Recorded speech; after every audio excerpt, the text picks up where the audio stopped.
কোনো একদিন এই রুমের মধ্যে ছিলাম, হ্যাঁ রুমটা ছিল ভাঙাচোরা, তারপরে ছিল না দরজা, ছিল না জানলা, বুঝতে পারছেন?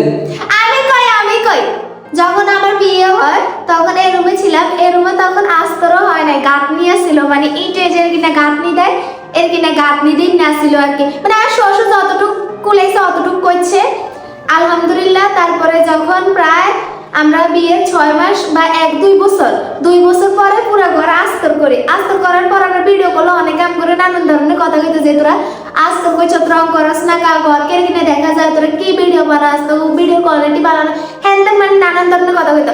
আর যে একটা মজার বিষয় ছিল যে তে রুমে আসলে এই রুমে একটা জানালা ছিল না, পুরো একটা মানে বদ্ধ রুম আসলে, একটা জানালাও আসছিল না।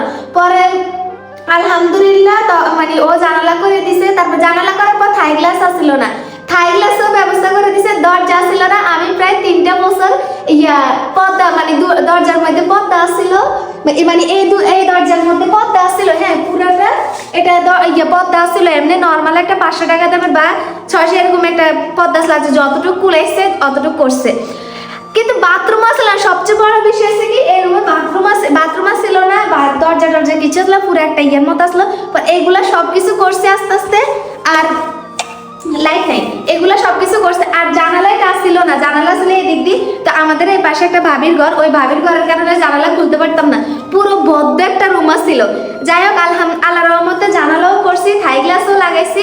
আর যখন আমার বিয়ে হয়েছে তখন একটা মাত্র খাট ছিল, মানে এই রুমের মধ্যে একটা খাট ছিল, আর আমরা দুজন মিলে থাকতাম, শেষে এতটুকু আর কিচ্ছু ছিল না। কিন্তু আলহামদুলিল্লাহ আস্তে আস্তে আমি এই আলমারিটাও জোড়াই ফেলাই।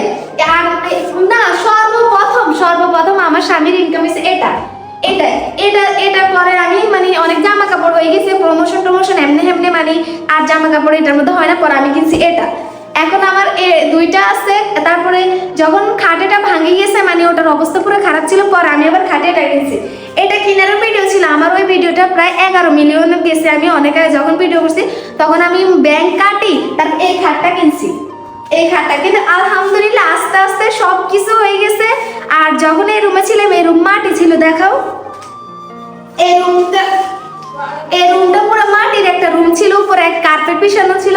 কিন্তু ওই মাটির রুম এখন পুরো হয়ে গেছে কি রুম বলা যে জাহিদ, স্বপ্নের রুম শেষ। আপনারা বলবেন যে এতটুকু জিনিস দিয়ে আপনি এত খুশি বা এরকম করতেছেন, মানুষ অনেক বড় বড় কিছু করে, হ্যাঁ মানুষ অনেক বড় বড় কিছু করে, সেটা মানুষ, সেটা আমি না।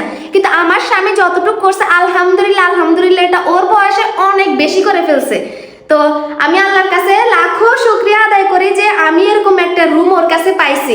যখন বিয়ে হয়েছে তখন আমাদের বাড়ি থেকে যখন মেহমান আসছে, অনেকে অনেক কথা বলছে যে তুই এই রুমে থাকোস, হ্যান তেন, কারো কথা মানে পাত্তা না দিয়ে আমি যে এই জায়গায় আসতে পারছি আজকে একমাত্র আমার স্বামীর কারণে। আমি অনেক আলহামদুলিল্লাহ, আমি অনেক খুশি, যেটা বলার বাইরে, আপনারা আমার কথা বুঝতেই পারতেছেন। তো আজকের ভিডিওটা এই পর্যন্তই, পরের ভিডিওর জন্য অপেক্ষা করবেন। সবাই ভালো থাকবেন, সুস্থ থাকবেন, আল্লাহ হাফেজ।